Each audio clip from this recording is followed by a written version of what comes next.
Praise Lord, praise Lord. प्रभु के नाम की स्तुति हो। यहाँ पर आए हुए सबका यीशु मसीह के नाम में हम स्वागत करते हैं। जल्दी से जो आते हैं, थोड़ी देरी से आते हैं और बहुत देरी से आते हैं, अब सबका यहाँ पर स्वागत है। जल्दी से बगल में जो बैठे हैं उनकी तरफ देखकर खुशी से हंसते हुए कि प्रभु के भवन में आपका स्वागत है। मैं देख रहा हूँ क्या है। यस प्रीति, आपने किसी को देखा? प्रीति प्लीज। हाँ देखा, हाँ देखा उसने। ओके विशाल, आप इधर आगे आ जाओ। इधर इधर इधर आगे आ जाओ। अभिषेक को लेके आओ।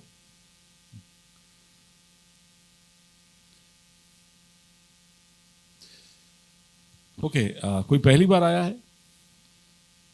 पहली बार? ओके आइए स्वागत करें इनका। इस भवन में आपका स्वागत है। हम इस तरह हर रविवार को यहाँ पर मिलते हैं। उठाए बाइबल। ये मेरा बाइबल है, प्रभु का प्रेरित वचन है। ये जीवित है, प्रबल है, चोखे धार से काटता है, गहराई तक छेदता है, मेरे भावनाओं को परखता है, मेरे विचारों को जांचता है। ये उपदेश के लिए, समझाने के लिए, सुधारने के लिए, शिक्षा के लिए लाभदायक है। ये मेरे वार का हथियार है, ये मेरे बचाव का रहस्य, ये मेरे पाँव के लिए दीपक है, मेरी राह के लिए उजाला है। इसने दिखाया कि मैं क्या था, ये याद कराता है कि मैं क्या हूँ, ये बताता है कि मैं क्या बनूंगा। मैं इसकी ताजगी के लिए तत्पर हूँ, मैं इसके छुटकारे के लिए बेताब हूँ, मैं इसे सुनने के लिए तैयार हूँ। हमारा खुदाबंद हमेशा हमेशा हमेशा हमेशा महिमा पाए, फजल और इत्मीनान हम पाए। आमीन। अभी सुनाई दे रहा है या? ओके। बहुत ज़्यादा फैसिलिटीज़ और सब मिलने के बाद भी स्ट्रगल तो वही के वही है। ऐसा ही है ज़िंदगी में, जितनी आशीषें बढ़ती है उतनी परेशानियां भी बढ़ती है ना। तो आप इसे बहुत सोच समझ के आशीषों के लिए प्रार्थना करना। ओके हम वचन की ओर जाए। हम देख रहे राजा के साल में कि राजा की तरफ की हमारी प्रतिक्रिया कैसी होनी चाहिए। अगर यीशु एक राजा है और हमेशा का राजा है, अगली बार जब हम उसको देखेंगे तो वो एक राजा है, तो फिर हमें तैयार रहना चाहिए कि उस राजा की तरफ की हमारी प्रतिक्रिया कैसी हो। हम उसको जब पहली बार देखेंगे तो किस तरह से हम उसको पेश आएंगे, क्योंकि हम उसको राजा के जैसे देख तो लेंगे, लेकिन वो हमें उसके एक चेले, एक शिष्य, एक बेटा, ये सबसे बढ़कर हमें एक प्रजा के जैसे भी देख रहा है। उसके लोग उसका अपना कर कर जब देख रहा है तो हमसे उसकी क्या अपेक्षा है। तो हम राजा में बहुत महानता और उसकी ताकत और उसकी महिमा और उसकी सुंदरता और सबको हम निहारेंगे, लेकिन वो हम में क्या निहारेगा, वो हम में क्या देखेगा, वो हम में क्या पाएगा। हमें उसको देखकर बहुत खुशी होगी, हमें बहुत आनंद होगा, उल्लास होगा, लेकिन उसे क्या होगा, उसे हमें देखकर क्या महसूस होगा। तो वो हम सोच रहे, उस तरफ हम देख रहे कि कैसे हम अपने आप को सुधारें, ताकि हम जब प्रभु को मिले तो हमें तो खुशी होगी, लेकिन उसको भी हमें देखकर खुशी हो। उसने हमारे लिए जो आज्ञा है, जो बातें हमारे लिए रखी है, क्या हमने उसकी ओर गौर किया, क्या हमने उसकी ओर ध्यान दिया, क्या हमने उसको हमारे जीवन में अमल में लाने की कोशिश की, कितनी कोशिश की, किस तरह की कोशिशें की, कब की। ये सब बातें निरंतर हमको देखते रहना है। और उसमें हमने देखा कि अगर वो राजा है तो हमारा उसकी तरफ एक अधीनता, और उसके बाद निष्ठा, और इसके साथ जुड़ी हुई प्रभु की सुरक्षा, ये सबको हमने देख लिया। लेकिन फिर हम देख रहे थे कि प्रभु की हमसे क्या अपेक्षा है, उसका क्या उद्देश्य है हमारे जीवन में, क्यों उसने हमको बचा कर रखा है इस पृथ्वी पर। जब हमारा उद्धार हुआ तो उसने हमको क्यों उठा नहीं लिया, क्योंकि उसका सबसे बड़ा हेतु है कि हम बच जाए। तो अगर हम बच जाए तो फिर क्यों वो हमको उठा नहीं लेता है, क्यों हमको यहाँ पर बाकी रखता है। तो उसका कुछ उद्देश्य है, कुछ काम बाकी है जो वो चाहता है कि हम पूरा करें। वो चाहता है कि हमारे जिंदगियों के द्वारा हम उसको हासिल करें, उन मुकामों को हासिल करें, उन जगहों पर हम पहुँचे। तो वो उसका उद्देश्य है। तो उसमें हम जब देख रहे थे तो अलग अलग पॉइंट्स हम देखते जा रहे थे, तो हमने देखा कि उसके उद्देश्यों में एक ये है कि हम उसके राज्य के प्रभाव को फैलाए, दुष्ट के कामों को नाश करे, उसके चरित्र के प्रतिनिधि बने। तो ये सब हमने देख लिया। अगला हम देख रहे थे कि कैसे हम चेले बनाए, तो ये भी उसके उद्देश्य में शामिल है। जोर से बोले, क्या शामिल है? चेला बनाना। जोर से बोलिए, हाँ, चेला बनाना, दूसरों को चेला बनाना इसमें शामिल है। लेकिन जब दूसरों को हम सुधारने जाते, दूसरों को चेला बनाने जाते, उसको सिखाने जाते हैं, तो उससे पहले हमको खुद को ही देख लेना चाहिए कि हम सच में चेले हैं या नहीं, क्योंकि चेले ही चेले को बना सकता है। तो अगर हम खुद चेला नहीं है लेकिन दूसरों को चेला बनाने निकले हैं, तो नहीं हमें सफलता मिलेगी। तो इसलिए हम अगर चेला, उसका उद्देश्य पूरा करने के लिए हमको चेला बनाने से पहले खुद चेला, आप हो मेरे साथ? अगर उसके उद्देश्य को पूरा करना है तो पहले मुझे क्या बनना पड़ेगा? चेला। तो हम ये चेले बनाने की प्रक्रिया के अंदर हम देखेंगे कि हमें चेला किस तरह बनना है।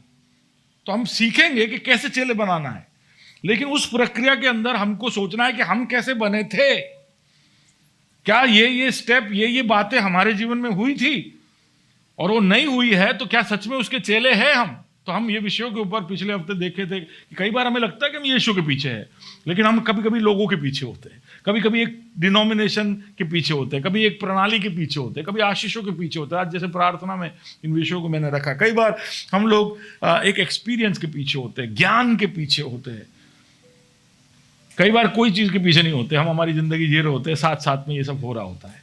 कई बार हम समुदाय के लिए प्रभु का पीछा करते, तो ये सब हम पिछले हफ्ते देखे थे। तो उसके अंदर मैंने एक बात आपके सामने रखी कि अगर हम उसके चेले बन रहे हैं और सच में बन रहे हैं, तो ये बात को सिखाना जरूरी है। किसी को चेला बनाना है तो उसको सिखाना जरूरी है। तो आज मैं उस सिखाने वाले, उस क्रिया, उस कार्य के ऊपर गौर थोड़ा करना चाहता हूं और आगे बढ़ना चाहता हूं कि टीच, पढ़ाना या सिखाना का मतलब क्या है। तो हम जब इस बात को देखते हैं तो हमने इसके अंदर एक तो घोषणा के बारे में सुना, सुसमाचार की घोषणा, मेकिंग डिसाइपल्स में घोषणा करना जरूरी है, और फिर दूसरा है कि सिखाना, सिखाए कि वो प्रभु का पीछा करे और सिखाए कि वो प्रभु के अनुशासनों का या सारे आज्ञाओं का वो पालन करे। ओके, इसमें हम आगे इस शब्द के ऊपर थोड़ा गौर करेंगे, फिर आगे जाएंगे। तो जैसे ही मैं आपको बोलूं कि टीचिंग या टीच या सिखाना, हम जैसे ये शब्द को सुनते हैं, टीच, टीचिंग, सिखाना, तो सबसे पहले हमारे दिमाग में कई सारे चित्र दौड़कर आते हैं। जैसे ये शब्द को हम सुनते हैं तो हमारे दिमाग में क्या आता है? क्या आता है?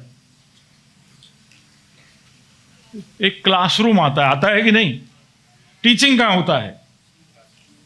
तो आज के संदर्भ में जैसे ही हमें बताया जाए कि सिखाना है, टीचिंग करना है, हमें किसी को सिखाना है, तो सबसे पहला तुरंत ही हमारे क्लासरूम्स हमें याद आ जाते हैं, हमारे टीचर्स हमें याद आ जाते हैं, हमारे डेस्क और वो टेबल और चेयर या जो भी आपके स्कूल में था वो सब याद आ जाता है। हमें याद आता है वो फ्रंट वाला पोर्शन जहाँ पे टीचर खड़े रहते थे, कहीं कहीं पे फ्लैट था, कहीं कहीं पे छोटा सा एक स्टेज जैसा था, थोड़ा सा हाइट पे था, लेकिन जरूर सब जगह पे क्या था?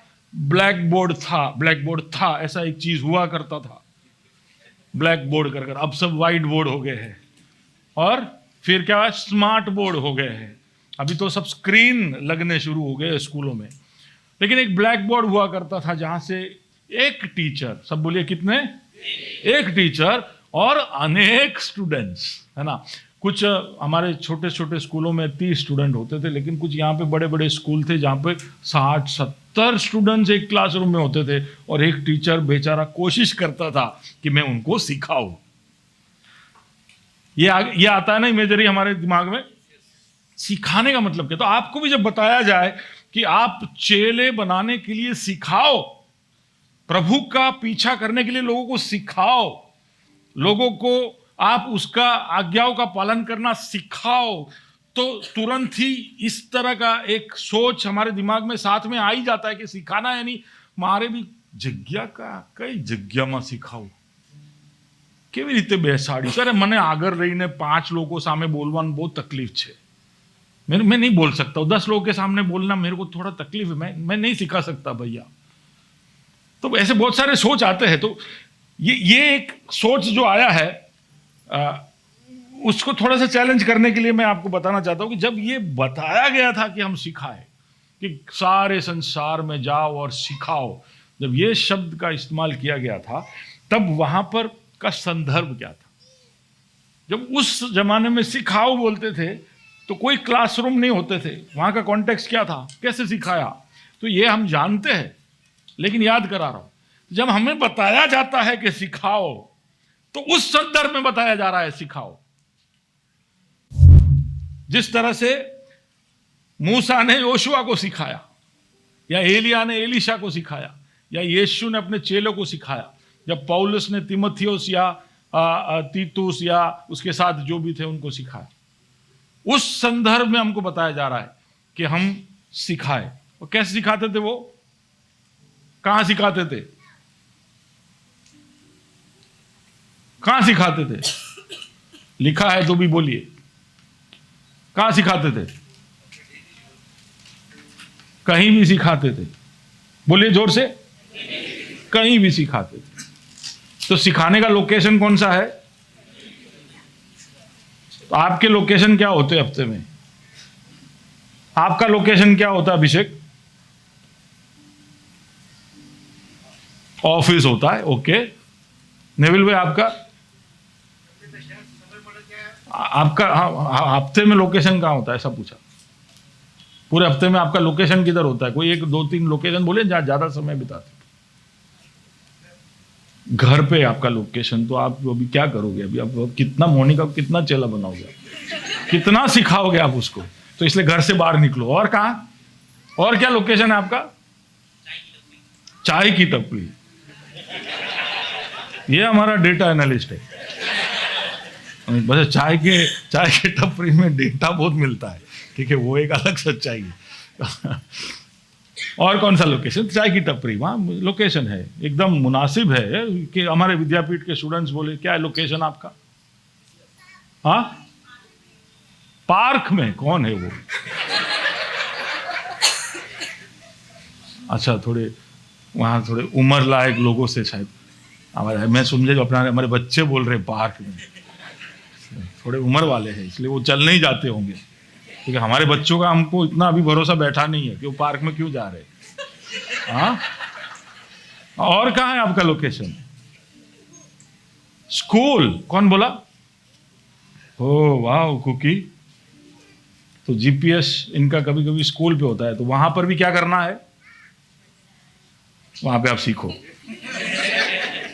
वहां पे अभी आप सिखाओ मत, स्कूल में आप सीखो, ठीक है, समय आएगा आपका भी सिखाने का। तो ये कहीं पर भी हो। अभी बाकी बहनें बोले हमारी, कहाँ है आपका लोकेशन? आंटी आपका लोकेशन किधर है? घर में ही है। ये सुधरे अभी तक कोई? ओके। दीपा आपका लोकेशन कहाँ होता है?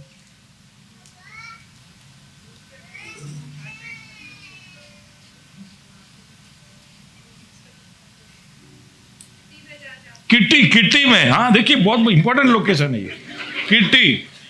नहीं, ये क्यों मैं बुलवा रहा हूं किट्टी, क्यों बुलवा रहा हूं? क्योंकि किट्टी में कौन बोलता है? बहुत सारे सोचे किट्टी क्या होता है।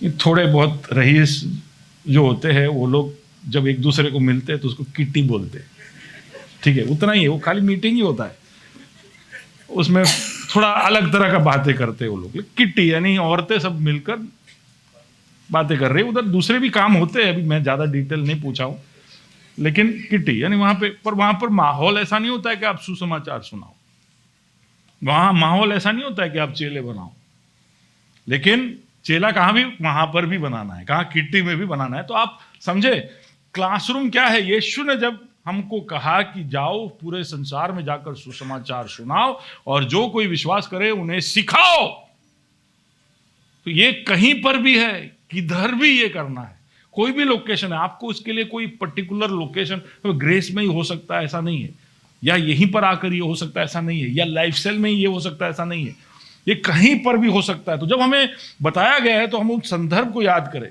तो मूसा ने योशुआ को अपने साथ रखकर सिखाया, जहां जहां मूसा वहां वहां योशुआ, जहां जहां एलाइजा वहां वहां एलीशा। लास्ट में तो एलाइजा उसका पीछा छुड़ाने के लिए बहुत कोशिश किया, लेकिन एलाइशा बोला कि जब तक तू जिंदा है मैं तेरा साथ नहीं छोड़ूंगा। हम तो राह देखते कि जल्दी सी जान छूटे। 40 मिनट में अगर टीचर गया नहीं, हमारे तो कुछ टीचर्स होते थे 40 बेल बजने के बाद भी सिखाते थे, बोले 1 मोर क्वेश्चन, बोले सूट से 40 मिनट थी माथू खाई लीधे વધારે नहीं। अब पाछा बैठा तो 5 मिनट, हमारा रिसेस के प्रेशियस 5 मिनट्स 10 मिनट्स खा जाते थे कभी कभी, है ना। और स्कूल में तो क्या था, रिसेस हमारा, रिसेस के लिए हम स्कूल जाते थे। रिसेस में हम जो करते थे, जो पॉपकॉर्न लेते थे, जो क्रिकेट का ना बॉल हैंकरचीफ लेते थे, उसको रोल करते थे, उसमें से हम क्रिकेट बॉल बनाते थे और हाथ से क्रिकेट खेलते थे। खेला है ऐसा किसी ने? 2-4 लोग हैं ऐसे मेरे उम्र के, तो उन्होंने खेला है। आप लोग पता नहीं क्या करते थे। कुछ लोग बोलते हैं हैंकरचीफ से बॉल बनता है। तो हम रिसेस की राह देखते थे कि टीचर ज्यादा करे नहीं, लेकिन एलीशा को बोला कि तू रुक जा यहाँ, तू रुक जा यहाँ, तू रुक जा यहाँ। एलीशा बोले मैं तेरा पीछा नहीं छोड़ूंगा। तो एक ऐसा संबंध था उनका जिसमें वो एक दूसरे से अलग नहीं होते थे, ज्यादा समय एक दूसरे के साथ। यीशु ने जब कहा कि मेरे पीछे आओ, तो लिटरली वो मीन कर रहा था कि मेरे पीछे आओ। और वो लोग अपना धंधा, अपना काम, अपना घर सब छोड़कर उसके पीछे हो लिए। 3.5 साल जब वो लोग साथ में थे तो वो साथ में ही थे। ऐसा नहीं था कि मीटिंग टाइम थे कि अबे घर भेगा है, घर चले जाते, ऐसा नहीं था। वो साथ में ही रहते थे। और सुबह यीशु कितने बजे उठता है, क्या देखता है, क्या करता है, क्या उसकी दिनचर्या होती थी, वो किस तरह से लोगों से बात करता है, कितने बजे खाता है, कितने बजे प्रार्थना करता है, सब कुछ वो देख रहे थे। यीशु उनको कुछ बता नहीं रहा था कि जो 8 वागे ना वे आ करवानो, ऐसा नहीं। वो अपना जीवन जीते जा रहा था और ये लोग उसको देखते जा रहे। तो वो उस तरह से सीखते थे और सिखाते थे। तो इस संदर्भ को इवन पौल ने जब तिमोथी को अपने साथ हर यात्रा में ले जाकर उसने सिखाया, बातें हो रही थी, प्रैक्टिकल्स हो रहे थे, डेमोन्स्ट्रेशन हो रहे थे। तो ये था पुराना तरीका। ये घरों में होता था, गलियों में होता था, मंदिरों में, आलयों में होता था, सिनागोग में होता था। और सिखाने का तरीका उदाहरणों के द्वारा था, है ना, दृष्टांतों के द्वारा था, डेमोन्स्ट्रेशंस के द्वारा था, कहानी के द्वारा था। सिलेबस उस टीचर का जिंदगी सिलेबस होता था। क्या था सिलेबस? वो टीचर सिलेबस था। टीचर को जो भी मालूम है वो सब है सिलेबस। अभी तो हम प्रिंट करके देते हैं, एनसीईआरटी सब बैठता है और सिलेबस बनाता है। लेकिन उस जमाने में जिस संदर्भ में हमको बताया गया है कि सिखाओ, तो उसका मतलब है कि हम अगर सिखाने निकलते हैं तो सिलेबस क्या है? सिलेबस क्या है? अरे जोर से बोलिए, सिलेबस क्या है दानियल?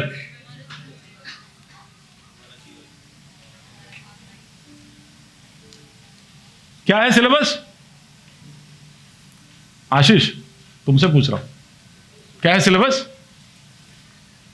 नहीं बोल रहा हो, सुना नहीं सवाल। क्या है सिलेबस? कौन बोलेगा यहां से? विजय?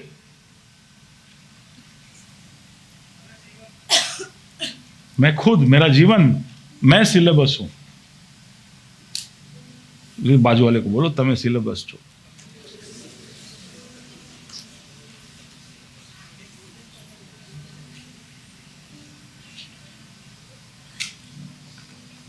मैं सिलेबस हूं। बोलिए, कबूल करिए, मैं सिलेबस हूं। कुछ लोग बस ही बोल रहे, खाली बस नहीं। क्या लीजा क्या है? सिलेबस। क्या है उसका मतलब? कि आपको जितना आता है उतना ही सिलेबस है। कुछ लोगों का सिलेबस बहुत छोटा है क्योंकि उनको उतना ही आता है। आप समझ पा रहे हो? तो सिलेबस छोटा होना चाहिए कि बड़ा होना चाहिए? थोड़ा रीजनेबल होना चाहिए। हाँ निखिल, सिलेबस कैसा होना चाहिए? छोटा होना चाहिए, साम्स जितना नहीं। क्योंकि कुछ लोगों को सिर्फ साम्स आता है। भजन संहिता पढ़ते लोग, बाइबल में, बाइबल खोले એટલે बाइबल बहुत पढ़ते, रोज पढ़ते, लेकिन पढ़ते क्या है? सिर्फ भजन पढ़ते। बाकी का सब पास्टर और सब कर रहे हैं ना, अपन क्या करने का? कुछ लोगों का सिलेबस उतना ही है, उनको उतना ही आता है। कुछ लोग सिर्फ नीति वचन, मेरे एक अपने चर्च का एक बंदा है, वो रोज एक नीति वचन पढ़ के घर से निकलता है। बोले हूँ कहीं वाचुक ना वाचू, नीति वचन वाचूच, क्योंकि वो मुझे बुद्धि देता है। उसका सिलेबस उसको पूछोगे तो वो जैसे नीति वचन में से ही शायद याद, क्योंकि रोज वो ही पढ़ता है वो। क्यों आपको बाइबल सीखना चाहिए, समझना चाहिए, उसके अलग अलग पन्नों को खोलने चाहिए, क्यों अलग अलग पुस्तक और अध्याय और उसका अध्ययन करना चाहिए? क्यों? क्योंकि आपके ऊपर निर्भर है कि आपसे दूसरा कोई कैसा सीखेगा। आपका सिलेबस छोटा होगा तो आप छोटा ही सीखा पाओगे, शायद सीखा नहीं पाओगे। थोड़ा थोड़ा मालूम होगा तो क्या सीखा पाओगे? इसलिए सीखना जरूरी है, बाइबल पढ़ना जरूरी है, समझना जरूरी है, उसके गहराइयों में उतरना जरूरी है। बस उद्धार पा लिया मैंने, क्या था गाना, यीशु मिल गया मुझको जीवन में। कितने खुशी से गा रहे थे सब लोग, यीशु मिल गया, सब कुछ मिल गया, वे एज बद्दू कर से हूं तो पाचर पाचर जैसे। तो वो जो गलत फहमी है कि यीशु अब सब कर लेगा, यीशु मिल गया तो अच्छी बात है, लेकिन उसके पीछे चलने के लिए अब उसके कई सारे उद्देश्य भी है जो हमें वो सौंपता जाएगा जब हम उसके पीछे जाएंगे। तो उसमें एक है चेला बनाना। चेला बनाने में ये बहुत जरूरी है कि तुम उस संदर्भ में जैसे वो चेले बनाते थे उसको आप समझे। आप वो सिलेबस, आप जो सिखाओगे, आप जो करते हो, आप जिस तरह से जीते हो, वही सामने वाला देख पाएगा, सीख पाएगा। प्रभु का उद्देश्य वो है कि हम उस तरह से सिखाए, तो हमारा सिलेबस वो है। और वो हमें देखकर, है ना, हमारे दिनचर्या को, जैसे पहले बताया, हमारा अनुशासनों को देखकर हमारे अलग अलग संदर्भों में हमारे प्रतिक्रियाएं क्या है, हाउ आर वी रिस्पॉन्डिंग। जब हताशा आती है तो हम कैसे रिस्पॉन्ड करते हैं, या हम बहुत खुश होते तो कैसा रिस्पॉन्ड करते हैं। तो वो भी एक मौका है किसी और के लिए सीखने का। जब आपके जीवन में असफलता आती है तब आप कैसे प्रतिक्रिया करते हो। जब आप कोई जरूरतमंद को देखते हो या कोई कठिन व्यक्ति के साथ संपर्क साधते हो तब आपकी प्रतिक्रिया कैसी है, आप किस तरह से करते हो। आप बाइबल पढ़ते हो तो उसको किस तरह से समझते हो, उसको आपके जीवन में कैसे प्रायोगिक करते हो। आप पैसों का हैंडलिंग कैसे करते हो, ये सब भी इंपॉर्टेंट है। आप किस तरह के निर्णय ले रहे हो। आपके पास, आपको बोनस मिला तो आप भाग के गए और आईफोन ले लिया, तो वो भी किसी ने किसी के दिमाग में नोट हो रहा है। आप सोच रहे हो मेरा पैसा मैं खरीदा, क्या फर्क पड़ता है, की फर्क पड़ता है क्योंकि आपके पीछे जो आ रहा है वो देख रहा है कि गुरु शू करे, बोनस मिले तो आईफोन ले, नोट। ऐसा सब तो पहले नोट करता है, और उसको भी पैसा मिलेगा, उसको भी जब पैसा मिलेगा तो वो भी ऐसा, गुरु ने ऐसा किया तो मैं भी, हमारा मत आऊ જ હોય કે हमारे पैसा મળે એટલે અમે આઈફોન ને બધું લઈએ, સ્ટાઇલથી રહેવાનું, सारा रीते रहવાનું, है ना। तो वो हम सीख लेते हैं, जबकि हम तब सोच रहे होते हैं कि यार इसके घर में खाने के वांदे, इसके घर में खर्चा पूरा नहीं हो रहा है, और उसके बीच में ये जाके क्या कर रहा है, क्यों ले रहा है। एक उदाहरण दे रहा हूं मैं, क्यों ऐसा उसने किया, क्योंकि उसने आप पहले आए प्रभु के पीछे पीछे, वो आपके पीछे पीछे आया और उसने आपको देखकर सीख लिया। अब सीखते ऐसे ही है, आप कितना भी, है ना, मैं इधर से कितना प्रचार कर रहा हूं, कोई सीख रहा है? ओह, इस तरह से कलीसिया सच में सीखता और बढ़ता तो कब से हम सब कहीं पहुंच जाते। ये एक भाग है सिखाने का कि हम यहां खड़े रहते और आपको सिखाते। ये एक सीखने का एक भाग है, this is just a part of the learning. Learning जिंदगी में होगा, यहां पर नहीं होगा। यहां पर शायद उसको रीऑर्गेनाइज किया जाएगा। आप थोड़ा उसको ढंग से इधर उधर फाइलिंग करते हैं ना, ये वो दिन है जब हम चीजों को फाइल करते हैं, हम चीजों को डीफ्रैगमेंट करते हैं, चीजों को सही करते हैं। पर यहां पर आप आप सीख नहीं पाओगे जो आप सच में सीखना चाहिए, है ना। तो कितना भी आप सुनो, कितना भी आप बोलो, आप सिखा नहीं पाओगे। सीखना और सिखाना जिंदगी जीते वक्त होता है, और उसमें जो आप आपकी आंखों से देख रहे हो, उसको समझ रहे हो, और फिर आप उसको जीवन में अमल में ला रहे हो, तब सिखाना होता है। तो आप पैसा कैसा डील कर रहे हो वो भी लोग देख रहे हैं। आपका वर्क लाइफ बैलेंस कैसा, आप काम कैसे करते हो, आप कितना काम नहीं करते हो, आप कितना आराम लेते हो, ये सब भी इंपॉर्टेंट है। लोग सब कुछ देख रहे हैं, दे आर वॉचिंग एवरीथिंग, और सीख रहे। आपके नीचे होंगे तो जरूर वो सीखेंगे। आपके बच्चे क्या क्या सीख लेते हैं, आपको पता है। कभी कभी उनका चलने का स्टाइल, उनका पानी पीने का स्टाइल, खाने का स्टाइल भी सब हमारा कॉपी होगा, और एक दिन हम देखेंगे और एकदम चौंक जाएंगे, आके मऊ करेज है, देखा है हम अनजाने में। तो मैंने इधर कई बार उदाहरण दिया है कि मेरे पापा जोर जोर से बोलते थे। एक्चुअली पहले मेरे को किसी ने बोला कि आप जैसे कुछ बात रखते हो इतना जोर से क्यों बोलते हो। मैं बोला मैं कहाँ जोर से बोलता हूँ, मैं तो एकदम एम्फेटिकली बोलता हूँ, मैं तो ऐसा स्ट्रांग पॉइंट रखता हूँ। बोले नहीं नहीं आप चिल्लाते हो। बोला ना ना, वो तो आपको ऐसा लग रहा है आप चिल्ला रहे हो। मैं स्वीकार नहीं किया। फिर एक दिन मैं घर गया तो मैं मेरे पापा से बात कर रहा, तो पापा भी जोर जोर से बोल रहे, जोर जोर से। मैं बोला पापा चिल्ला क्यों रहे हो, आप आराम से बोलो ना, मेरे को सुनाई दे रहा है। लेकिन उस मोमेंट में मुझे रियलाइज हुआ, पापा बोल रहे मैं कहाँ चिल्ला रहा हूं, मैं तो आराम से बोल रहा हूं। एग्जैक्टली डेजा वू, ये तो मेरे साथ भी हुआ है। कहां से मिला, अरे वो शायद हेरिडिटरी हो, पता नहीं, लेकिन कभी कभी वो सीख लेते हैं अननोइंगली, अनकॉन्शियसली हम उन बातों को सीख लेते हैं। और फिर मैं अनकॉन्शियसली कोशिश करता हूं कि मैं इस तरह से ना बोलूं। तो कुछ चीजें हैं जो हम ऐसे ही सीख लेते, हमारे बच्चे सीख लेते। फिर कैरेक्टर कैसा सीखा जाता है, कैरेक्टर कभी भी क्लासरूम में नहीं सीखा जाता। तो ये जो तरीका है उसकी बेनिफिट हम देखते हैं। कैरेक्टर सिखाना हो, किसी को चरित्र में सुधार सिखाना हो, तो आप कितना ज्ञान देकर भी उसके नहीं सिखा देंगे। आप उसको सिखा रहे हो कि अपने को ना नम्र होने का, है ना। फिर ह्यूमिलिटी का डेफिनेशन में दूंगा, मैं आपको नम्रता सिखाऊंगा। क्लास 15 मिनट का पूरा नम्रता पे लेक्चर। लेकिन फिर भी जब परिस्थिति आएगी तो विनम्र होना आपको नहीं आएगा, क्योंकि वो हेड नॉलेज आपके कोई काम का नहीं। आप समझ पा रहे हो मैं क्या कह रहा हूं। आप सोच के देखिए, अलग अलग कोई भी एक कैरेक्टरिस्टिक लीजिए जो प्रभु के अंदर का स्वभाव है। आपके स्वभाव में जब चेंज लाना है तो मैंने कुछ ऐसे ही नोट किया है कि जैसे कि नम्रता मैंने कहा, या समझिए संयम, सेल्फ कंट्रोल। सेल्फ कंट्रोल के बारे में मैं आपको आधे घंटे का लेक्चर दे सकता हूं, और आपको ऐसा लग भी जाएगा तो हमें तो सीख ही गया सेल्फ कंट्रोल। लेकिन आपका सेल्फ कंट्रोल खोने में कितना देर लगेगा, कितना देर लगेगा बोलिए ना आप।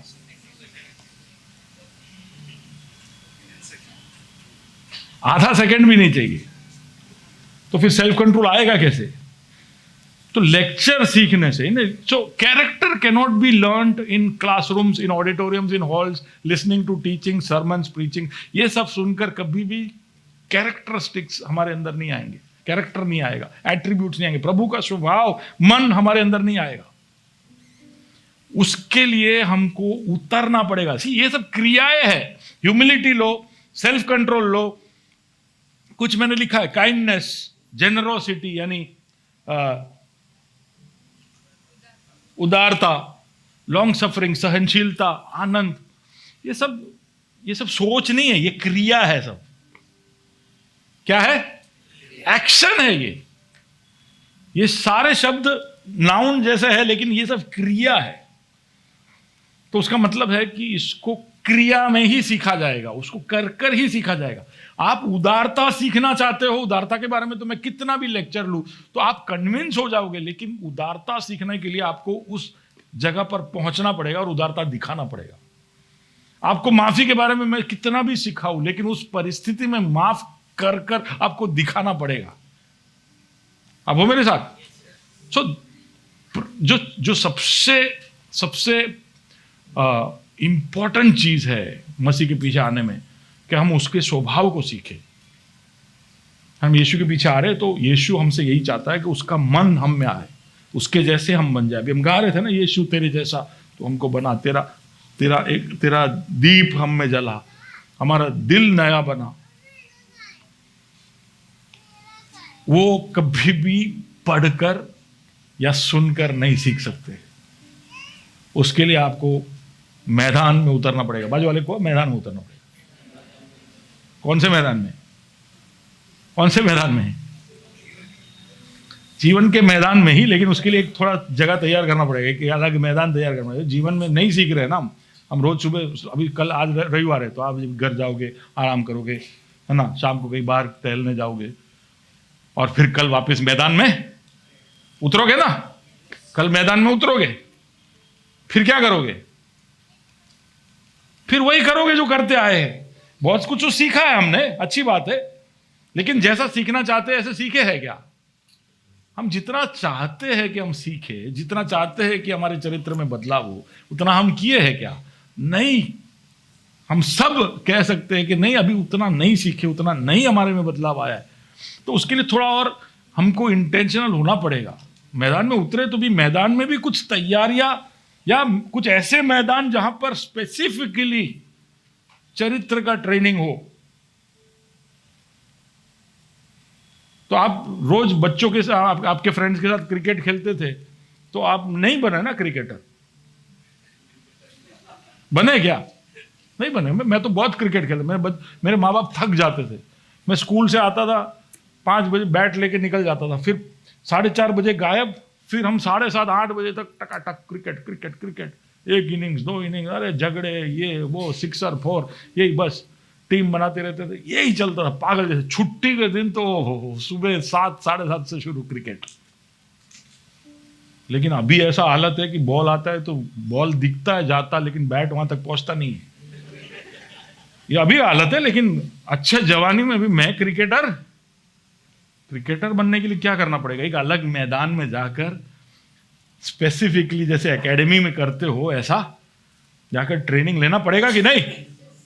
तो जिंदगी में जहां पर कुछ चीजों को स्पेसिफिकली आपके जीवन में सुधारना है, बदलना है, तो उसके लिए अलग मैदान तैयार करने पड़ेंगे। जिंदगी के मैदान में उतर कर ही सीखेंगे, लेकिन एक अलग मैदान है जो आप आमतौर से जाते हो, उससे अलग मैदान है। उसका मतलब है कि you have to take care to make sure कि there are places where you can do this, जहां पे ये कर सकते हो। ओके। उस पुराने मॉडल का एक और फायदा यह था कि अगर कोई गलती हो जाए तो तुरंत सुधर जाता था। अभी अगर आप क्लासरूम में जाते हैं और हम क्लासरूम में टीचर सिखाती है और हम कुछ सीख रहे हैं और हम समझ नहीं पाए, तो हम में से ज्यादातर लोग ऐसे हैं जो चुप रहेंगे। हाँ कि ना? कितने लोग सच में दिल पे हाथ रख के कह सकते कि टीचर ने सिखाया, मुझे समझ में नहीं आया और मैंने कभी पूछा नहीं। आवाज અહીંયા સુધી આવીને પછી પાછી જતી રહી। હા, ऐसा हुआ ना? नहीं पूछा। શું પૂછવાનું હવે? હું એને એક પૂછી છે, મને 3 પૂછશે कि पिछला लेसन किया, उसका जवाब तैयार नहीं है, होमवर्क किया, तो वही सब हम ही हर तरह से एकदम पूरे ढीले ढाले हैं। तो हमको हिम्मत ही नहीं होता कि कोई डाउट हो तो पूछे, कोई समझ में नहीं आए तो पूछे। तो कभी कभी गलत चीजें हमारे दिमाग में घुस जाती है और फिर हम वो सीखते सीखते एग्जाम तक पहुंचते और फिर एग्जाम में वही सवाल आता है और फिर वो हम गलत आंसर करते और फिर हमारे मार्क कम आते और फिर हमें कोई बता के देता है कि ये गलत था। तो गलती कितने महीनों तक चला, कितने हफ्तों तक चला, आप समझ पा रहे हो? कई बार गलतियां हम महीनों और सालों तक लेकर घूमते रहते और हमको सुधारने के लिए आता। लेकिन ये वाले मॉडल में जहां पर यीशु बता रहा है कि तुम सिखाओ, और उसने जिस तरह से सिखाया, उसके अंदर किसी ने अगर गलती किया तो पतरस ने कुछ कहा तो तुरंत ही यीशु ने उसको सुधारा कि मैं तुझे डांटता हूं शैतान, आई रिब्यूक यू सैटन। जब उन्होंने कहा कि हम में कौन बड़ा है कौन छोटा है, तो तुरंत उसने हस्तक्षेप किया कि तुम में जो बड़ा बनना चाहता है वो सबकी सेवा करे। तो इमीडिएट करेक्शन। तो अभी हमको ये भी सोचना है कि हम ये सोच रहे हैं कि हम ऐसा करेंगे कि नहीं, पर हमको ये भी सोचना है कि हमें, हमारे ऊपर ऐसा कोई है जो हमें इस तरह से करके दे सकता है। अगर हम सच में चेले बनना चाहते हैं तो कहीं ना कहीं ऐसा एक अरेंजमेंट के अंदर हमको पहुंचना पड़ेगा। आप ऐसा सोच रहे हो कि मैं ग्रेस चर्च का मेंबर हो गया हूं, कि हाँ अहमदाबाद का एक अच्छा चर्च है, इधर अच्छा सिखाते हैं, इधर अच्छी आराधना है, बस अपना तो आत्मिक लाइफ फिट हो गया, अब तो सब सही हो गया। ऐसे नहीं बनेंगे। ये सब ठीक है, एक तरह से फायदेमंद रहेगा कि आप एक अच्छे कलीसिया में आए हो, यहां पर आपको वचन सिखाया जा रहा है, तो ये सब थोड़ा प्लस प्लस होगा, थोड़े क्रेडिट्स आपको मिलेंगे। लेकिन ज्यादा क्रेडिट्स कहां मिलेगा आपको? जब आप एक ऐसे जगह पर पहुंचोगे जहां पर कोई आपका आदर्श बनकर आपको सिखाने के लिए आपके आगे आगे जा रहा है, कोई आपको डेमोन्स्ट्रेशन करके दिखा रहा है कि बेटा ऐसे करते, बैप्टिज्म का क्लास ऐसे लेते, बैप्टिज्म ऐसे देते, सुसमाचार ऐसे सुनाते, किसी ने कोई इस तरह का सवाल पूछा तो उसका किस तरह जवाब देना, कोई इस तरह की परिस्थिति आई तो हमें तब क्या करना चाहिए, किसी के दो लोगों के झगड़े हुए तो उसको हमें किस तरह सुलझाना चाहिए, कोई हमारे खिलाफ आक्षेपों को लेकर आए तो उसकी तरफ किस तरह की प्रतिक्रिया करनी चाहिए। ये सब चीजें कैसे सीखेंगे? पुस्तक पढ़ के नहीं सीख पाएंगे। पुस्तक पढ़ के 5% 10% फायदा होगा, लेकिन आप जब किसी को वो करता हुआ देखोगे तो बैठ जाएगा। तो उस तरह चेलों ने सीखा कि रोज यहूदी, फरीसी, शास्त्री आकर यीशु के ऊपर तरह तरह के आरोप लगाते थे, और वो लोग देखते थे कि यीशु क्या कर रहा है, यीशु किस तरह की प्रतिक्रिया कर रहा है। वो ऐसे सीखे, यीशु ने बताया लेकिन उनको डेमोन्स्ट्रेट करके भी दिखाया। तो जब उनके ऊपर वो हुआ तो उन्हें पता चला क्या यीशु ने तो ऐसा किया था। देखिए, जब हम सिखाते हैं तो उसमें लिमिटेशन है कि हम क्या क्या सिखा सकते हैं। तो मैं आपको बोलूं कि कोई आप पर आरोप लगाए तो आप शांत रहना, तो वहां पे वो बात खत्म हो गई। लेकिन जब ऐसा एक परिस्थिति आएगा, कोई आरोप लगा रहा है, और तब आप देखोगे कि मैं शांत तो हूं ही, लेकिन आप देखोगे कि मेरे चेहरे का भाव कैसा है, मेरा हाथ कैसा था, मेरा बॉडी लैंग्वेज कैसा था, उसके आगे पीछे क्या हुआ था। आप समझ पा रहे हो? बहुत सारी चीजें हैं जो देखने से हम ज्यादा सीख पाते। ठीक है, बहुत सारी चीजें हमारी ब्रेन लेती है जो सिर्फ सुनने से घुसता नहीं है। ओके, तो इसके लिए हमको ऐसे सेटअप्स में घुसना पड़ेगा। तो मैं क्या बोल रहा हूं आपको?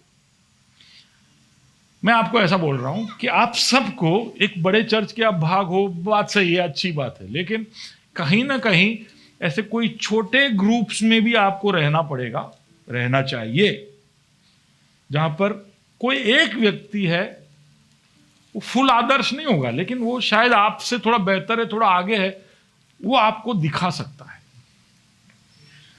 और ऐसा कोई नहीं मिल रहा है तो प्रार्थना करो कि प्रभु हमें एक ऐसे व्यक्ति के पास लेकर जाओ जिसको देखकर मैं सीख सकूं।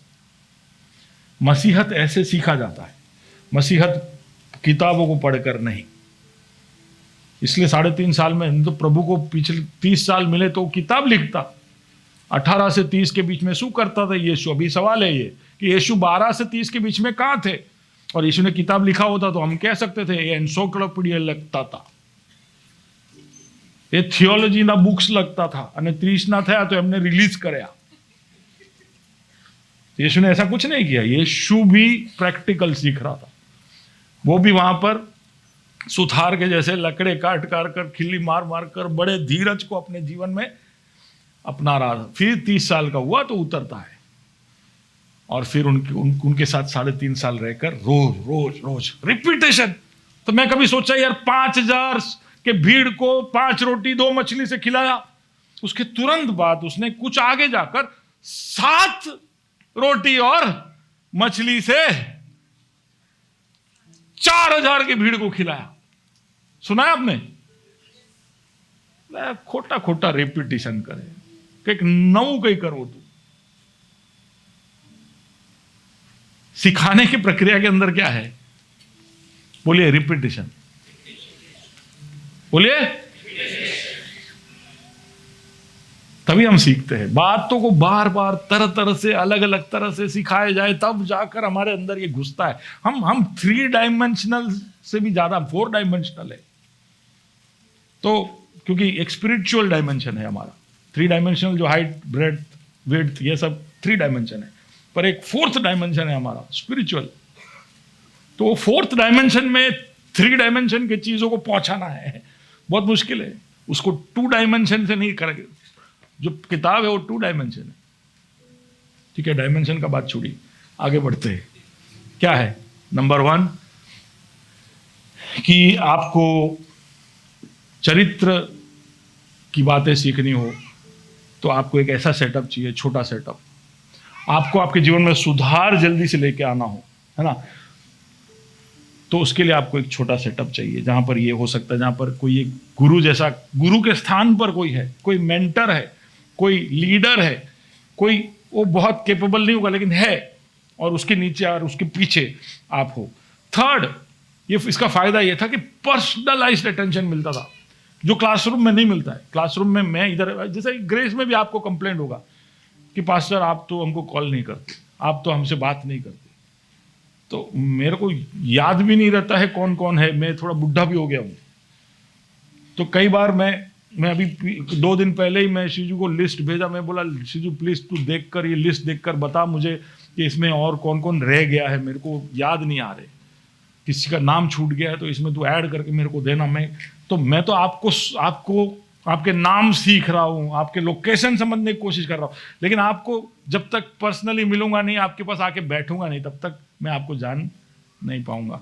मैं आपको सच में जो पर्सनलाइज्ड अटेंशन आपको कभी चाहिए हो तो मैं नहीं दे पाऊंगा।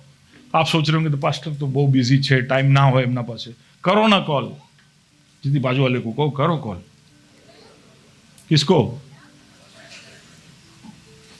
करो और बोलो कि चलो कॉफी पर आओ, थोड़ा खर्चा करो। हाँ नहीं, मैं पीटर जैसे लोग बुलाते तभी भी जाता हूं। पीटर कॉफी नहीं पीता है, पीटर क्या पीता है? चाय पीता है। तो वहां भी चलेगा, पर वहां पे मस्का बन चाहिए, तो बुलाओ तो सही। अब ये तो मेरी बात हो गई, पर आपके भी जिंदगी में ऐसा कोई होना चाहिए जो आपको थोड़ा व्यक्तिगत ध्यान दे रहा हो, पर्सनलाइज अटेंशन। वो जीसस मॉडल है, वो यीशु का मॉडल है। पौलुस ने वो दिखाया, मूसा ने वो दिखाया, एलियाह ने वो दिखाया। पूरा बाइबल का मॉडल वही है कि हर व्यक्ति को थोड़ा पर्सनल ध्यान मिले। इसलिए थॉमस को जब विश्वास नहीं हुआ तो यीशु ने पर्सनली ये एंश्योर किया कि थॉमस डाल तेरे उंगली मेरे हाथों के अंदर, कर विश्वास। तो पतरस मुंह लटका के जब मच्छी खा रहा था तो यीशु जाता है उसके पास, अलग से ले जाता है, बाकी 10 को दूर बिठाता है। वो सबको इच्छा था कि सु बोले, सामान सुनने का बहुत इच्छा था कि 3 बार नकारी ना आया वैसे मोटो लीडर थे ने। यीशु उसको ले गए, तुम्हें बैठो क्या बात करवा दो मैंने। पतरस से डर डर के जा रहा है, अभी पूछेगा मेरे को कि केम ते मने नकार्या टणपा।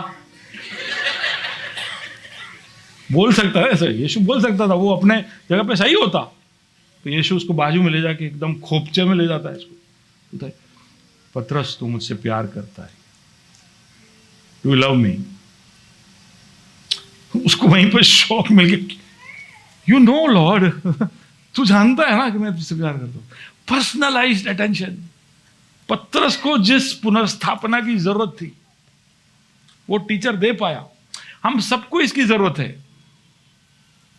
और ये चर्च वाला जो सेटअप है ना हमारा, ये modern 21st century American borrowed church setup, जहां पे इतना बड़ा ऑडिटोरियम, उसमें एक प्रीचर होगा, वो प्रचार करेगा और चर्च का उद्धार, ये मॉडल नहीं था यीशु का मॉडल। आप हो मेरे साथ? तो ये मॉडल में आप तृप्त नहीं होना, ये मॉडल शायद उसके फायदे हैं। हमारे आज का जो मॉडर्न लाइफस्टाइल है, यहाँ पर हमारे जो टाइम के कंस्ट्रेंट्स है, लोकेशन के इश्यूज है, लॉजिस्टिक्स इश्यूज है, ये सब में ये एक सेटअप का एक छोटा सा फायदा है। लेकिन सच में आपको यीशु के पीछे चलना है तो आपको ऐसा कोई चाहिए जो आपको तुरंत सुधारे, जो आपको पर्सनलाइज अटेंशन दे। इससे फायदा क्या है, समझ सोच के देखिए कि आप सोच के देखिए यीशु के साथ वो 11 चल रहे हैं, रोज चल रहे हैं, एवरी डे। तो सब लोग यीशु को तो देख रहे हैं, लेकिन आप भूल गए एक बात। क्या क्या भूल गए आकांक्षा? कि यीशु भी आपको देख रहा है। तो आप देख रहे हो यीशु कितना आगे, उसे यीशु मुड़ के देखता है। तो पतरस ने भी जब 3 बार नकारा तो यीशु मुड़ के देखा कि नहीं? तो कहीं पर भी वो कुछ भी उसके साथ हो रहा, उसके बीच में ध्यान उसका है आप पर। तो आप क्या कर रहे हो? What are you doing?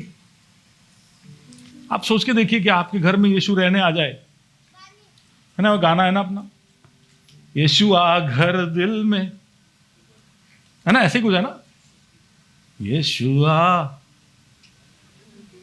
घर, अरे वर्ड्स बताना। दिल मेरा सुना तेरे बिना, सब कितना अच्छा लगता है बोलने में, ऐसा आंसू भी आ जाते हैं कि सुना है प्रभु तेरे बिना, तू आ जा मेरे। और फिर यीशु आ जाता है, टिकटॉक आ गया मैं। एक बार यीशु आ गया घर में, अरे सोच के देखते थोड़ी देर के लिए, यीशु आपके घर में आया,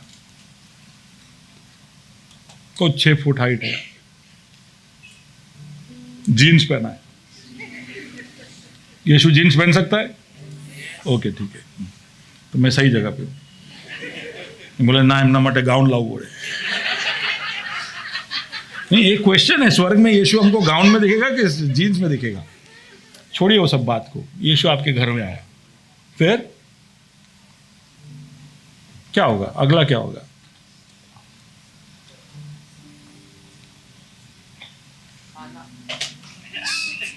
ठीक है, सही बात है, खाना। क्या खाना दोगे? आते ही क्या दोगे? नमकीन और चाय। ठीक है, सही बात है। तो यीशु समझो 4 बजे आए तो नमकीन और चाय दिया, फिर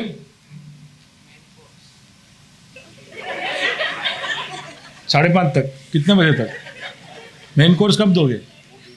नहीं, मैं समझ गया होता, मैं उसको वहीं लेके जा रहा हूं। उसके मुंह में अभी ऑलरेडी मन में उसका चिकन पक चुका है, मैं जानता हूं।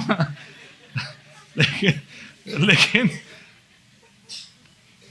चलो मेन कोर्स तक, चलो यीशु को आपने बिठाया, बहुत बातें की, फिर मेन कोर्स हो गया, फिर अब और कोई बताइए, फिर सोचिए ना। डेजर्ट, ओके, यीशु को डेजर्ट भी खिलाया, फिर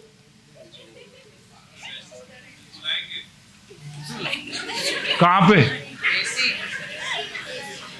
एसी वाले रूम में। ठीक है, अच्छी बात है। हमारे घर में वो एक प्रेशियस एक रूम है जिसमें हमने एसी फिट किया है, यहाँ पे हम सब मिलके सोते हैं। उस दिन क्या करेंगे? सैक्रिफाइस। कौन है? यीशु आया हमारे घर में, हमको उसको स्पेशल ट्रीटमेंट देना है। तो क्या किया? कमरा खाली किया, बच्चों को बोला सब गंदू न थी, बता चड्डी वड्डी की काढ़ी नाक जो बता खराब ना देखाए, ये सब हम ध्यान रखते ही है कि चलो सब बराबर है, पानी पहुंचा दिया सब, एसी टेम्परेचर बराबर से, यीशु को सुला दिया, जो हम हमेशा करते हैं। ये बात का तो हमको टेव है, यीशु को सुला देना। ओके, फिर है अरे पर यीशु सो गया, तुम देखो क्रिश्चियन मूवी। हाँ, वो बात सही है, यीशु को सुला के हम क्रिश्चियन मूवी देखेंगे। ठीक है, इट्स ए वैलिड पॉइंट। यीशु को सुला के हम क्या करेंगे? तो सबसे पहला पॉइंट आपको याद रखना है कि हमारी आदतें सुधर गई। जो हम रोज नेटफ्लिक्स देखते थे, यीशु बेडरूम में सो रहा है, तो हम क्या देखने लगे अभी? चोजन। अभी हम चोजन देख रहे हैं। क्यों? बेडरूम में कौन से एकदम बाहर निकले काकी पानी पत्ती गયું છે ને આપણે જોઈએ નેટફ્લિક્સમાં કઈ, એટલે એવું ના થવું જોઈએ ને, સીન તો સારું હોવું જોઈએ। We should watch chosen. बोले फिर या ओके देन चलो सो गए, आप भी सो गए। अगले दिन सुबह उठे, सुबह क्या होगा? अरे छोड़ो ना ब्रेकफास्ट। जो 7 बजे 8 बजे सब उठता है, वो कितने बजे उठेगा उस दिन? यीशु कितने बजे उठता है पता है आपको? वो 3-4 बजे उठता है। 3-4 बजे उठता है तो घर की जो घरवाली, उसको नींद आएगा रात को? वो ऐसे सोचेगा यीशु तो 4 बजे उठी जाए, तो मारे शू करू જોઈએ? गरम चा पहुंचाड़ी दो। चलो 5 बजे नहीं पर 6 बजे तो पहुंचाड़ी दो। इसलिए जो लेट उठते थे वो सब उस दिन क्या हो गए? जल्दी उठ गए। और फिर क्या हुआ? घर का सब काम परफेक्ट हो गया, साफ सफाई हो गया, हाथ मुंह धो के नहा के तैयार, यीशु बाहर निकले एटला पड़ा अपने चकाचक। हाँ बराबर। हाँ फिर अरे मैं पक्का बोलता हूं ना, उस दिन रोज से गाना गाया जाएगा, बाइबल भी पढ़ा जाएगा और प्रार्थना भी होगी। यीशु ने એવું ના લાગવું જોઈએ કે આપણા ઘરમાં प्रार्थना नहीं थती। हाँ कुछ लोग बड़े ईमानदारी से यस बोल रहे हैं। या फिर था ऐसा होगा और क्या होगा? अच्छा यीशु उस दिन भी गया नहीं, उस दिन भी ये पूरा सीक्वेंस चला, नमकीन भी खिलाया और मेन कोर्स भी खिलाया और वापस चोजन हमने देखा। वापस जीसस अगले दिन सुबह उठ रहा है, यीशु आ घर मेरे दिल में बना, यीशु आ मेरे साथ रहने आ जा। यीशु साथ में आ गया तो क्या हो गया सोचिए? ये तो है वो हमारे साथ, लेकिन हमें मालूम है कि वो दिखता नहीं है, तो हमारे लिए आसान हो गया, हम कुछ भी करते हैं। लेकिन अगर कोई निगरानी रखने लगे तो क्या होगा ज्योति बहन? जिंदगी सुधर जाएगा, सुधर जाएगा, आदतें अच्छी हो जाएगी, जीवन में अनुशासन। तो यीशु का निगरानी या कोई टीचर का निगरानी, किसी व्यक्ति का निगरानी हमारे लिए फायदेमंद है। कोई ऐसा हो जो हमको पूछता हो कि आज क्यों पोर्शन वाच्यू, आज क्यों बाइबल, चल बात करिए, आज क्या था आपका प्रेयर का पॉइंट, क्या था बताइए। तो ऐसा कोई बार बार पूछने लगे ना, महीने में एक बार, साल में एक बार पूछते तो कोई फर्क नहीं पड़ता, आपने कुछ भी बोल देते। रोज रोज पूछने लगेंगे तो क्या होगा? आदतें बदलने लगेगी। खाली इंफॉर्मेशन नहीं होगा, फॉर्मेशन होगा, ट्रांसफॉर्मेशन होगा, समझ रहे हो? बदलाव आएगा। तो उस मॉडल के फायदे में बता रहा हूं। नंबर 1 कि आपके अंदर एक चरित्र, इंटेग्रिटी, ईमानदारी आप देख पाओगे। दूसरा, आप जल्दी से सुधार अपने जीवन में देख पाओगे। तीसरा कि आपको व्यक्तिगत ध्यान मिलेगा जिसमें आपका हैबिट फॉर्मेशन हो सकता है। आज के इस मेथड में कैसा है कि मैं यहाँ से सोमवार रविवार को सिखा देता हूँ आपको, अब आप सीखो नहीं सीखो ये आपके ऊपर, ये आपका सरदर्द है। मैंने मेरा काम कर लिया, मैंने आपको जितना हो सके दिल खोलकर, दिमाग खोलकर बता दिया। अब आपकी जिम्मेदारी, आप सीखो नहीं सीखो। लेकिन प्रभु यीशु ऐसा नहीं छोड़ता है। प्रभु चाहता है कि जो सिखाया जाए वो सीखा जाए, वो समझा जाए और उसको किया जाए। और वो किया जाए उसके लिए कोई साथ में खड़ा रहे, कोई आपका आदर्श बने, कोई आपको उसका डेमोन्स्ट्रेशन करके दिखाए, कोई नमूना बनकर आपके सामने खड़ा रहे, ताकि आप उसको सच में आपके जीवन में कर पाओ। सीखना और सिखाना, इस प्रक्रिया के अंदर यीशु का ये वाला सोच शामिल है। और उसमें टेस्ट भी तुरंत ही प्रैक्टिकली हो जाता है। आपने सीख लिया कि नहीं? तो यीशु ने कहा जाओ, अब जाओ। और सारे गांव में जाकर उसने उनको अधिकार दिया, सामर्थ दिया और कहा जाओ हर गांव और जाकर सुसमाचार की घोषणा करो। और कोई आपके पास बीमार आए तो चंगा करो, नहीं चिन्ह चमत्कार करो, प्रभु के सामर्थ में करो। और गए वो लोग, पहले 12 को भेजा, 12 जाके आए, फिर उसने ग्रुप को बढ़ाया, 70 को भेजा। तो आप समझिए, अगर उसने 70 को भेजा है तो उसने 70 को सिखाया भी है। तो हम कभी कभी सोचते हैं कि 12 को ही सिखाया, 12 पास में रहते थे, उनको सिखाता था। बाद में दूसरे भी थे जो उसमें इंटरेस्टेड थे, जो दूर से सीख रहे थे। ये सब क्रिश्चियन एकलव्य है जो दूर से सीख रहे थे, पर सीखे सितर और भेजा उनको, और वो लोग चिंचमकार कर कर आए। और यीशु ने क्या कहा, मैंने शैतान को आसमान से बिजली की तरह गिरते हुए देखा। ओके, ये सब फील्ड टेस्टेड। आप बेचारे माइक पकड़ के खड़े, बाइबल खोल के बैठे, कोई वर्ष में पढ़ने को नहीं दे रहा उनको, कोई बात नहीं। तो इसका मतलब है कि आपको जो भी एक छोटा संदर्भ, एक छोटा ग्रुप, जो छोटा सेटअप आप बनाते हो, वहां पर आपको you have to get involve. ये स्लाइड के साथ मैं खत्म करता हूँ आज का ये मेरा। So will keep it as teach too, not invest. Okay, we going to invest later. आपको सच में आपके चरित्र में बदलाव चाहिए तो you will have to get involve somewhere. कहीं ना कहीं आपको एंगेज होना पड़ेगा। जोर से बोलिए कि मुझे कहीं ना कहीं शामिल होना पड़ेगा। चेयर पे बैठे बैठे आप अच्छे मसीह नहीं बन सकते। कितना भी अच्छा टीचर हो सामने, कितना भी अच्छा क्लासरूम हो, कितना भी अच्छा सिलेबस हो, अगर आप एक अच्छे मसीह बनना चाहते हो तो आपको उतरना पड़ेगा। कहां पे? मैदान में। वो मैदान कौन सा होगा? तो इसलिए हम छोटे छोटे मैदान बनाते। एक मैदान का नाम है लाइफ सेल। क्यों बनाते?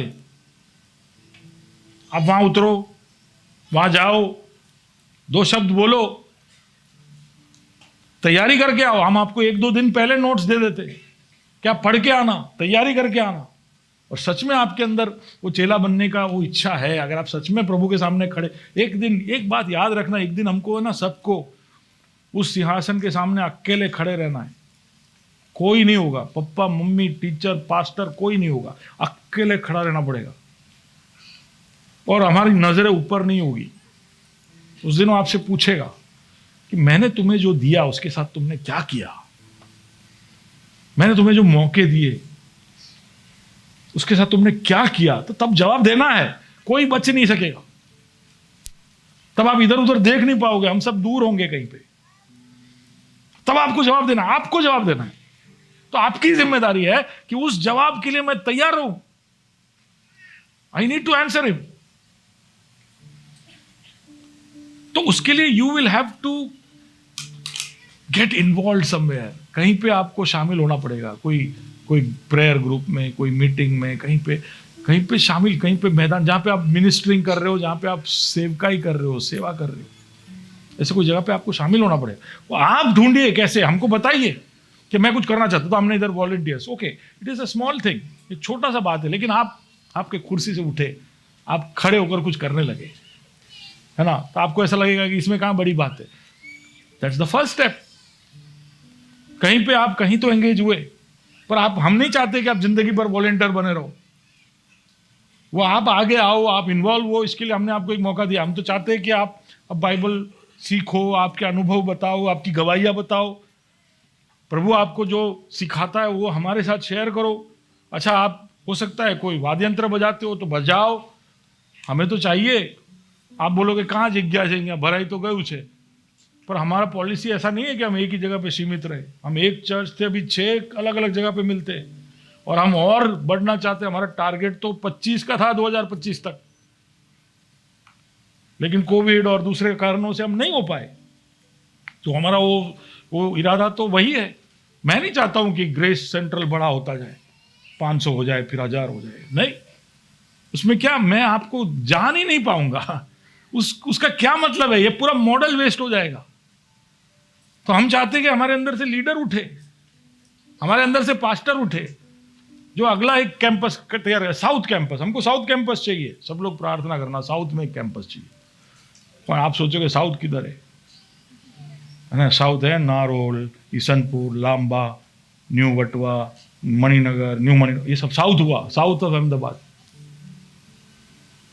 हमको वहाँ कैंपस चाहिए। यहाँ पे बहुत सारे लोग उस इलाके से आते, तो वहाँ पर खड़ा रहकर इस कैंपस को चलाने वाला एक पास्टर चाहिए। अच्छा, ये तो खाली मैंने एक इलाका बोला, मैं तो चाहता हूँ कि यहाँ से सारे कैंपस यहीं से गए, बाकी के 5 कैंपस यहीं से गए, तो 6, 7, 8, 9 सब कैंपस भी यहीं से जाना चाहिए। हमको कैसा पता चलेगा कैसे पता चलेगा कि आप हो सकते हो उस पार्ट में? और आपको होना है, वो आपका जरूरत है, और आप हो जाओ तो वो हमारी जरूरत है। हमको एक दूसरे की जरूरत है। तो आपको कहीं शामिल होना पड़ेगा। आप वाद्य यंत्र बजाते हो, आप गाना गाते हो, आप जो भी कर सकते हो प्रभु के लिए, जो करना चाहते हो। आपका क्या हुनर है? आप टीचर हो तो हमारे 12-12 विभाग है। बच्चों में आप स्पेशलाइज्ड हो, यूथ में आप स्पेशलाइज्ड हो। आपको सोशल कनेक्टिंग करना है, नहीं आपको सिखाना है, आपको फैमिलीज के बीच में काम करना है, आपको मैरिज कोर्स चलाना है, आपको पेरेंटिंग में आपकी स्पेशलिटी है। नहीं मैं तो प्रार्थना करना चाहता हूँ, अब मैं औरतों के बीच में काम करना चाहता हूँ, मैं आराधना में शामिल होना चाहता हूँ, नहीं मैं तो एडमिन संभालूंगा, सारी चीज़ों को अच्छी तरह से लेकर जाना चाहता हूँ, मैं एक लीडर बनना चाहता हूँ, मैं सुसमाचार फैलाना चाहता हूँ। ये सब अलग अलग विभाग है जहाँ पे आप शामिल होना चाहे बताइए। नहीं मुझे तो मीडिया में होना है, मल्टी मीडिया में होना है, ग्राफिक में होना है, फिल्म मेकिंग में होना है। सबके लिए हम स्टेज तैयार कर रहे हैं, क्योंकि हम जानते हैं कि यही फ्यूचर है, ऑडियो वीडियो में रहना पड़ेगा। तो आपको उसमें आप आगे नहीं आओगे, बताओगे नहीं, तो हम कैसे मौका देंगे? हम ग्रेस जब शुरू किए थे तो हमारे पीछे खड़े रहने के लिए कोई नहीं था, सब हमारे बलबूते पे, हमारे लिमिटेशन में हमने किया। पर हम नहीं चाहते कि ये रिपीट हो। आप कुछ करना चाहते हो तो बताइए हमको, क्योंकि ऐसा नहीं जब तक हम करेंगे, आप जब तक एंगेज नहीं होंगे, इन्वॉल्व नहीं होंगे, ना आप सीखोगे, ना आपका कैरेक्टर डेवलप होगा, ना आपके अंदर सहनशीलता आएगी, ना संयम आएगा, ना आपके अंदर नम्रता आएगी। तकलीफ यह है कि ये सब करने के लिए लोगों के साथ काम करना पड़ता है। लोगों के साथ कौन काम करे? ऑफिस में हम लोग जबरदस्ती लोगों के साथ काम करते, क्योंकि वो कैबिन के अंदर बिठा दिया सबको। अब कोई रास्ता नहीं है, अभी एक दूसरे के साथ काम करना ही पड़ेगा। चर्च में तो ऑप्शन है ना, પેલા ભાઈ આઈને બાજુમાં બેસી ગયા તો ધીરેથી 5 મિનિટ પછી ઊભા થઈને જતા રહ્યા, કારણ કે એમના જોડે નથી બેસવું। ये सब चर्च में हो सकता है, लेकिन वही तो सीखना है कि जो पसंद नहीं है उसके साथ कैसे बैठे। क्योंकि अगर यीशु ने उसको पसंद किया है, यीशु ने आपको पसंद किया है, तो आप कौन होते हो बोलने वाले कि नहीं उसके साथ नहीं काम करना है? स्वर्ग में शायद हो सकता है आपको बाजू में बिठा दे उसके। सुन रहे हो? अबे रे अनंत काल ना जुड़े रे, तो यहीं से उसके साथ टीम वर्क कर लो, सीख जाओ। सुन रहे हो? तो आप सेवकाई में उतरो। दूसरा कि आप मौके दो दूसरों को कि आपको सुधारे, और आप भी किसी में सुधार का देखें तो बड़े प्रेम के साथ, ग्रेस बोलना नहीं, ट्रूथ विथ अनुग्रह के साथ सच्चाई बोलने को सीखिए, और लोगों को आपके जीवन में बोलने दीजिए। कोई आके बोलता है तो सुनिए। तीसरा कि छोटे छोटे ग्रुप में मिलना शुरू करिए, 2 के 3 के। तो हो सकता है आपका नाम लेके मैं आपको एक दिन फोन करूंगा अगले 2-3 हफ्ते के अंदर, हो सकता है, क्योंकि मैं उसकी तैयारी कर रहा हूं कि भाई आप 2 या 3 लोग अब आगे से मिलकर थोड़ा समय बिताओगे, 3 महीना 6 महीना, और आपको कुछ काम दूंगा। क्योंकि ये नहीं होगा तो हम नई शिष्य बन पाएंगे। हम खाली टाइम वेस्ट कर रहे, खाली टाइम पास कर रहे। जो सीरियसली प्रभु के पीछे आना चाहता है दे शुड। और दूसरा क्या आप जवाबदेही, वो भी रिश्तों के अंदर जवाबदेही हम सीखें। रेजिस्टेंस क्या है पता है? ये सब करने के लिए कि ऐसा सब हम करेंगे, मैं करूंगा या वो करेगा तो हम एक्सपोज हो जाएंगे, हम इसके लिए काबिल नहीं है, we are not adequately capable of this. दूसरा कि यार अगर पास्टर है और मैं समझ लो मैं आप लोगों के साथ बहुत करीब रोज ऐसा हफ्ते में 1 बार 2 बार मिलने लगता हूँ, तो मुझे ऐसा डर लगना चाहिए कि અત્યાર સુધી હું પાસ્ટર હતો, એ લોકો મારો આદર કરતા હતા, હવે કોફી પીવા लाग्યો છું તો હવે મારા ખભે હાથથી મારે જ છે, ટપરી મારે છે મને, તો મારું પોઝિશન થોડું નીચે થઈ જશે, મારા માટે જે सम्मान છે એ ઓછું થઈ જશે। आप वो मेरे साथ कभी कभी उस तरह से हमको डर लगता है कि भाई हमारा पेडेस्टल या पोजीशन जो है, या मेरे में जो गलती है वो मैं किसी और को क्यों दूं, इसलिए मैं नहीं सिखाता भैया, या मैं उसको सिखा दूंगा तो मेरा पोजीशन हिल जाएगा, वो मेरे जगह पे आ जाएगा, कोई मेरा जगह ले लेगा, तो इसलिए मैं उसको नहीं सिखाऊंगा। मेरे पास ट्रिक्स है, मेरे पास ये फलाना शॉर्टकट्स है, मैं नहीं सिखाऊंगा क्योंकि वो मेरे जगह पे आ जाएगा। कई बार ऐसा लगता है कि इसको ज़्यादा सिखा दूंगा तो मेरी बिल्ली मुझे, इसको अभी सिखाया कल ये अब मेरे को सिखा रहा है। कुछ लोगों को वो बहुत बड़ा झटका लगता है कि नहीं ऐसा नहीं होना चाहिए। अच्छा, इतना सब लोगों के निवेश करके पाછી શું? मेरे को बहुत लोग बोलते કે તમે આટલા વર્ષથી પાસ્ટર છો, છેવટે તો બધા એમના સ્વાર્થ માટે કે એમના જીવન संवारवा માટે छोड़ीने जता रहे थे कि नहीं? कितने लोगों के लाइफ में तुमने निवेश किया, कितने लोगों के लाइफ में इन्वेस्ट किया, सब है क्या इधर? क्या फायदा हुआ? लोगों के जीवन में हम घंटों घंटों कितना इन्वेस्ट कर लेते और कभी कभी एक दिन कोई छोटे कारण के लिए गॉन। क्या फायदा हुआ? ऐसा सोच सकते हैं, लेकिन मैं जानता हूं कि मेरा मसीह किसी का भी कर्जदार नहीं। मैं हिसाब रखता हूं, उससे भी अच्छा हिसाब वो रखता है। मैं किसी व्यक्ति के लिए नहीं, मैं मेरे प्रभु के लिए करता हूं। तो उसका जो मिलना है मुझे, वो प्रभु की ओर से आएगा। फिर हमारे पास ये सारे लिमिटेशन है कि भाई टाइम नहीं। अच्छा, हूँ कोई 2 जन ने स्पेशली लईश, मैं 2 लोगों को लेके मैं उनको सिखाऊंगा तो बाकियों को बुरा लग जाएगा, ठीक है। अच्छा, फिर मैं ऐसा करूंगा तो लोग दूसरी नज़र से देखेंगे। आज के समाज में छोटी छोटी चीज़ों के लिए, यानी अभी कोई व्यक्ति अगर बच्चों के साथ ज़्यादा समय बिताए तो भी बाकी लोग शक से देखने लगते हैं, क्योंकि माहौल ऐसा हो गया है। ऐसी वारदातें हमारे चारों ओर होती है कि डर लगता है। कोई किसी के साथ बैठा हो तो कुछ उल्टा ही हो रहा है, ऐसा सोचने के लिए मजबूर हो जाते। तो वो एक कारण हो सकता है कि हम कई सारी चीज़ें करते नहीं। और हमारे मॉडर्न लाइफ के अंदर का जो मेकअप है, शिफ्ट सिस्टम है ना, हम चर्च में भी रेगुलर नहीं आ पाते। बहुत सारे लोग हमारे ऐसे हैं जो शिफ्टों में काम करते हैं। तो किसी का नाइट चल रहा है, किसी का मिड शिफ्ट चल रहा है, पता नहीं क्या चल रहा है। तो वो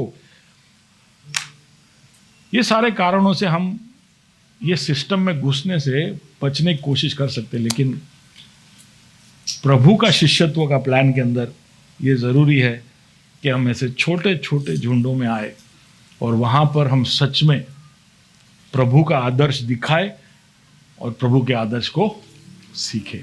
वो मेरे साथ, that is where we should come. So come worship team, जब आराधना किया जाए just ask the Lord to touch you, change you. एक प्रार्थना भी करिए कि प्रभु मेरे जीवन के परिस्थितियों में ऐसा तू लेकर आना, ऐसा होने देना जहाँ पर मैं सच में मेरे चरित्र में एक बदलाव देख सकूं। I need a change in my character. मेरे स्वभाव में, मेरे मन में एक बदलाव हो। मैंने बहुत किताबें पढ़ी, बहुत बाइबल पढ़ा, मैंने बहुत डिवोशन किया, लेकिन मेरे जीवन में बदलाव नहीं आया। शायद इसलिए कि मैं ऐसा सोच रहा हूँ कि पढ़ पढ़ कर मैं सीख जाऊंगा। लेकिन मैं समझ रहा हूँ खुदा, जब मैं आज तेरे उदाहरण को देखता हूँ कि तूने कोई किताब लिखकर हमें नहीं दी, तूने अपनी जिंदगी को जी कर हमें बताया कि कैसे करना है। तो उसी तरह हमारे जीवन में भी ऐसे लोगों को लेकर आ, ऐसे मौके देना जहाँ पर हम इस तरह से सीख पाए, आदर्श को देखकर या आदर्श बनकर हम सीख पाए। इसके लिए तो हमारी मदद कर खुदा। अपने आवाज़ों को उठाकर प्रभु की ओर हम देखें और कहें कि प्रभु मुझे तेरे जैसा बनना है। I want to become like you. Please help me. ये कैसा प्यार है तेरा कि ऐसा तूने है किया। तेरा प्राण दे दिया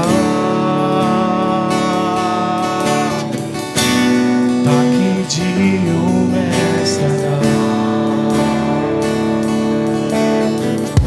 ये कैसा प्यार है तेरा कि ऐसा तूने है किया। तेरा प्राण दे दिया ताकि जीऊं मैं सदा। शैतान को हरा दिया, पापों को जड़ से उखाड़ दिया। मुझे घेर लिया नए गीत से, अब अब मैं जी उठा नई शक्ति से, पीछे नहीं मुड़ूंगा, हार नहीं मानूंगा, बढ़ता रहूंगा संग तेरे, पीछे नहीं मुड़ूंगा, हार नहीं मानूंगा, बढ़ता रहूंगा संग तेरे। गा रहे थे कि मैं तेरे पीछे तेरे संग चलते रहूंगा, मैं पीछे नहीं मुड़ूंगा।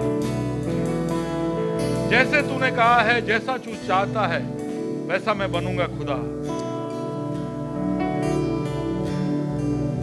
और मेरी लड़ाइयां है, कई सारी चुनौतियां हैं जो मेरे सामने आती है, लेकिन ये गीत आपका प्रार्थना बन जाए।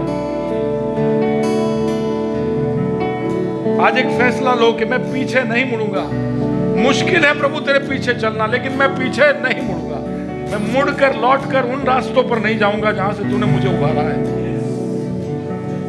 मैं हार नहीं मानूंगा, क्योंकि तू मेरी ओर से लड़ेगा।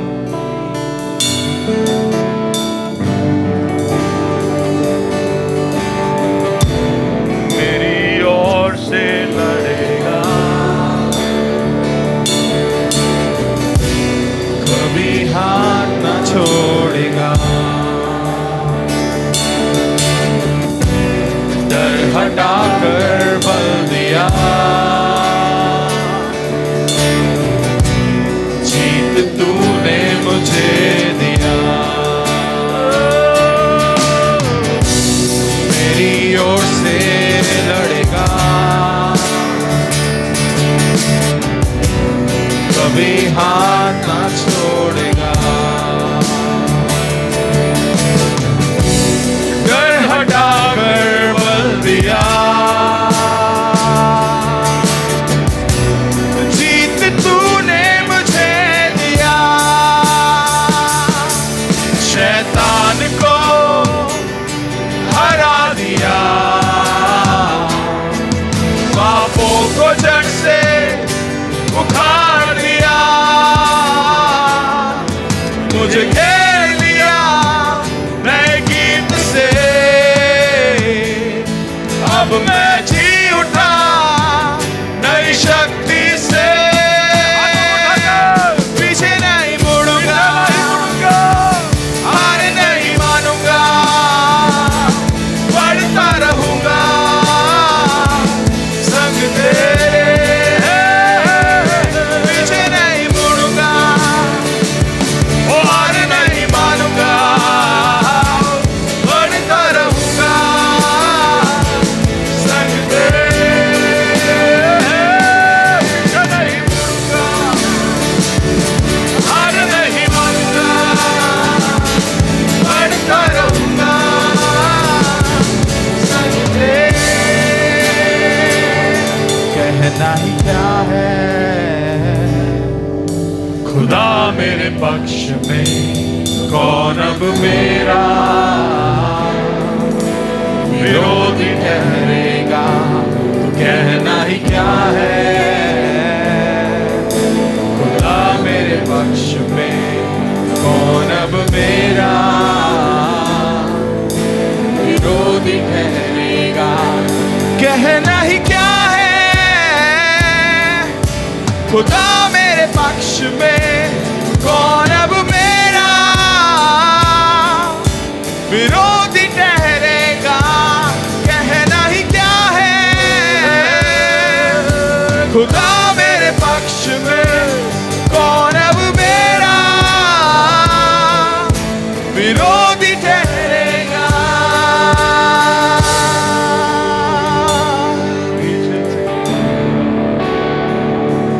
हार नहीं मानूंगा,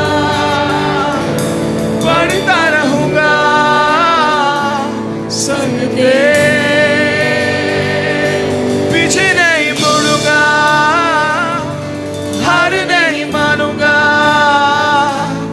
बढ़ता रहूंगा संग तेरे।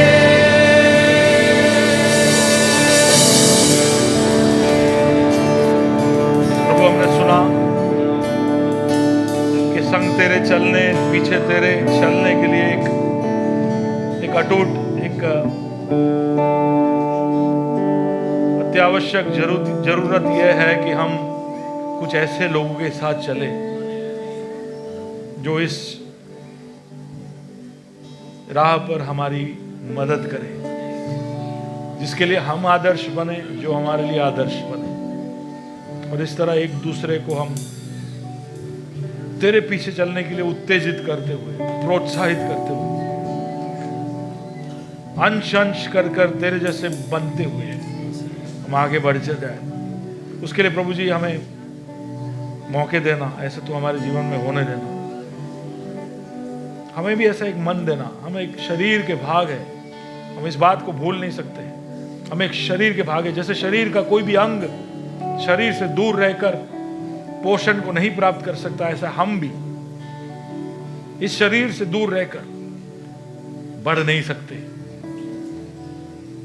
हम याद कराते खुद को, प्रभु हम तेरे शरीर के भाग हैं, तेरे शरीर के भाग हैं, और हम उस शरीर के साथ जुड़े रहने के लिए